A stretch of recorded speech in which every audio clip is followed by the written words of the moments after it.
بسم اللہ الرحمن الرحیم، السلام علیکم۔ 9/11 کے بعد امریکہ اپنے نیٹو کے اتحادیوں کے ساتھ اس نعرے کے ساتھ افغانستان میں آیا تھا کہ وہاں سے القاعدہ اور طالبان کا خاتمہ کر کے اسے ایک جمہوری اور پرامن ملک بنا کر رہے گا۔ لیکن 20 سالہ جنگ کے بعد اب امریکہ افغانستان کو اس حالت میں چھوڑ کر نکل رہا ہے کہ وہاں خانہ جنگی کا خطرہ ہے۔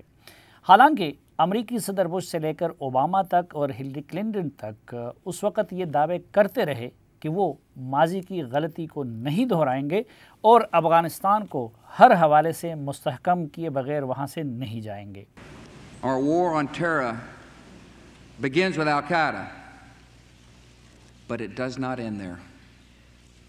It will not end until every terrorist group of global reach has been found, stopped, and defeated. We are in Afghanistan to confront a common enemy that threatens the United States, our friends, and our allies, and the people of Afghanistan and Pakistan who have suffered the most at the hands of violent extremists. So I want the American people to understand that we have a clear and focused goal: to disrupt, dismantle, and defeat Al-Qaeda in Pakistan and Afghanistan. Our long-term engagement with Afghanistan should not be measured by troop presence alone. We cannot forget the entire country simply because the conflict has ended. We made that mistake before.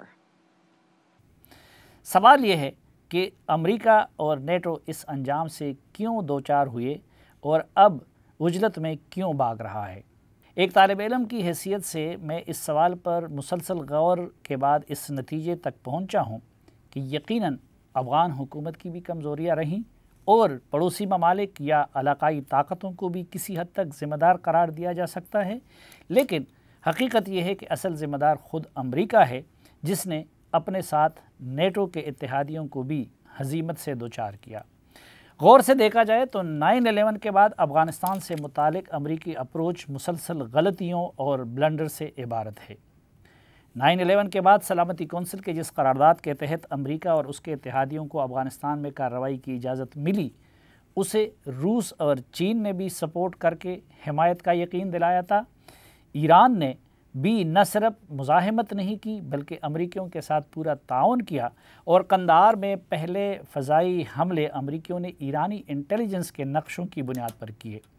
لیکن پہلے امریکی صدر Bush نے ایران کو برائی کے محور میں شامل کیا اور پھر وہاں چین، روس اور ایرانی مفادات کے خلاف سرگرمیوں کی اجازت دی، جس کی وجہ سے ان ممالک نے بھی 2003 کے بعد اپنی پالیسیاں بدل دیں۔ یہ امریکہ کی افغانستان سے متعلق پہلی بڑی غلطی تھی۔ جنرل پرویز مشرف نے دباؤ کے تحت صحیح لیکن امریکہ کا مکمل ساتھ دیا، اسے اڈے دیے، زمینی اور فضائی رستہ دیا، طالبان سے متعلق انٹیلیجنس شیئرنگ کی، جس کی وجہ سے طالبان کی حکومت امریکیوں کی توقع سے بھی پہلے ختم ہوئی۔ مشرف حکومت نے امریکیوں کی خوشنودی کے لیے طالبان کے سابق سفیر عبدالسلام ضعیف اور سابق افغان سفیر ڈاکٹر غیرت بہیر کو گرفتار کر کے امریکیوں کے حوالے کیا۔ جواب میں جنرل پرویز مشرف کا ایک ہی مطالبہ تھا کہ انڈیا کو افغان سرزمین پر پاکستان مخالف سرگرمیوں کی اجازت نہ دی جائے، لیکن امریکہ نے اپنا یہ وعدہ پورا نہیں کیا، جس کی وجہ سے کچھ عرصہ بعد پاکستان نے بھی طالبان سے متعلق اپنی پالیسی بدل دی۔ میرے خیال میں انڈیا کو سرگرمیوں کی اجازت دینا امریکہ کی دوسری بڑی غلطی تھی۔ اسی طرح پاکستان 9/11 کے بعد امریکہ سے مطالبہ کرتا رہا کہ وہ سب طالبان کو صفحہ ہستی سے مٹانے کی کوشش کی بجائے مفاہمت پر آمادہ طالبان کو معاف رکھے۔ افغان صدر حامد کرزئی بھی اس رائے کے حامی تھے اور طالبان سے مفاہمت کے لیے انہوں نے صبغت اللہ مجددی کی قیادت میں ایک مفاہمتی کونسل بھی تشکیل دیا تھا، لیکن امریکیوں نے اس کمیشن کو کام کرنے نہیں دیا اور تمام طالبان کو القاعدہ سے جوڑ کر سب کو صفحہ ہستی سے مٹانے کی کوشش کی۔ میرے نزدیک افغانستان سے متعلق یہ امریکہ کی تیسری بڑی غلطی تھی۔ 2002 اور 2003 میں افغانستان استحکام کی طرف جا رہا تھا، آئین بن گیا، افغانی اپنے ملک کی طرف واپس لوٹ رہے تھے، طالبان کی مزاحمت نہ ہونے کی برابر رہ گئی، ان سالوں میں افغانستان میں کوئی خودکش حملہ نہیں ہوا، لیکن افغانستان کو پوری طرح سنبھالے بغیر امریکہ نے عراق کی جنگ چھیڑ دی۔ American and coalition forces are in the early stages of military operations to disarm Iraq, to free its people, and to defend the world from grave danger. اور اس جنگ نے افغانستان کو سب سے زیادہ نقصان پہنچایا۔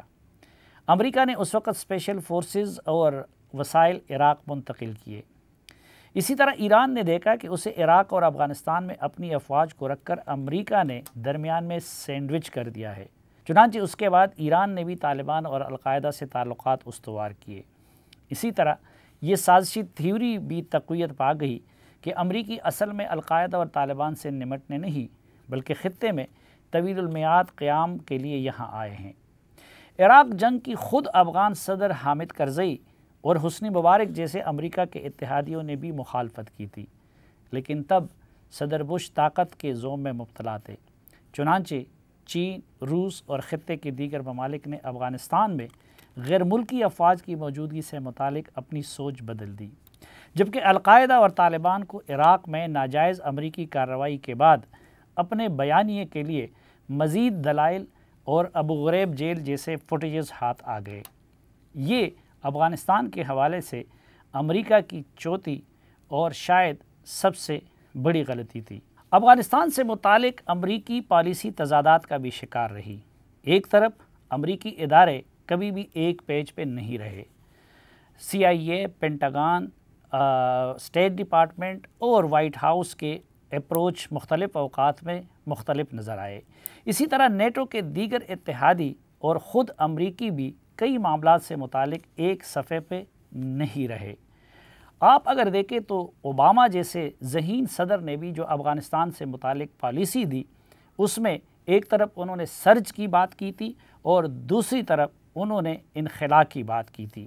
اسی طرح ڈونلڈ ٹرمپ نے صدر بننے کے بعد پہلے تو پاکستان کو دھمکیاں دی اور انڈیا کے کردار کو بڑھانے کی بات کی۔ We have been paying Pakistan billions and billions of dollars. At the same time, they are housing the very terrorists that we are fighting. But that will have to change, and that will change immediately. No partnership can survive a country's harboring of militants and terrorists who target U.S. service members and officials. It is time for Pakistan to demonstrate its commitment to civilization, order, and to peace.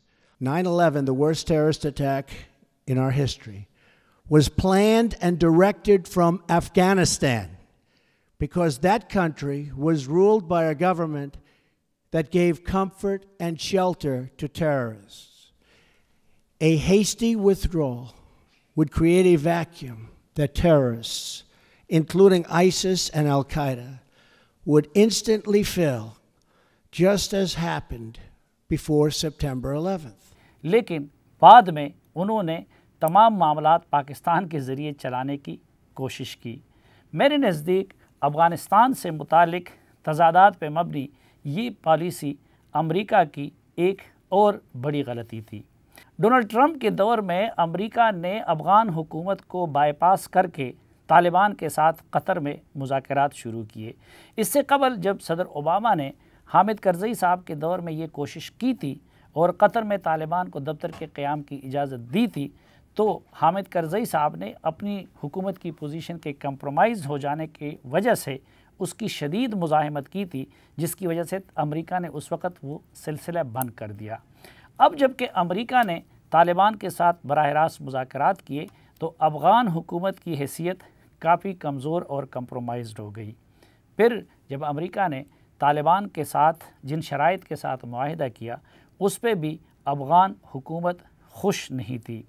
اس میں امریکہ نے طالبان کو دیا تو بہت کچھ، لیکن جواب میں وہ افغانوں کے لیے اور افغان حکومت کے لیے جنگ بندی بھی نہ رہ سکے۔ میرے نزدیک افغانستان سے متعلق امریکہ کی یہ ایک اور بڑی غلطی تھی۔ یہ اور اسی طرح کی دیگر غلطیاں بالآخر طالبان کے دوبارہ ظہور اور امریکہ اور نیٹو فورسز کے انخلا کے نتیجے پہ منتج ہوئی۔ لیکن اب سوال یہ ہے کہ افغانستان کا مستقبل کیا ہوگا؟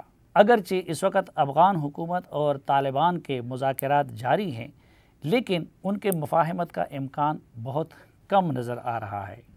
دوسری طرف اگر افغانستان دوبارہ خانہ جنگی کی طرف جاتا ہے تو یہ قوی خطرہ ہے کہ اس کے سب سے زیادہ مضر اثرات پاکستان پہ بھی مرتب ہوں گے۔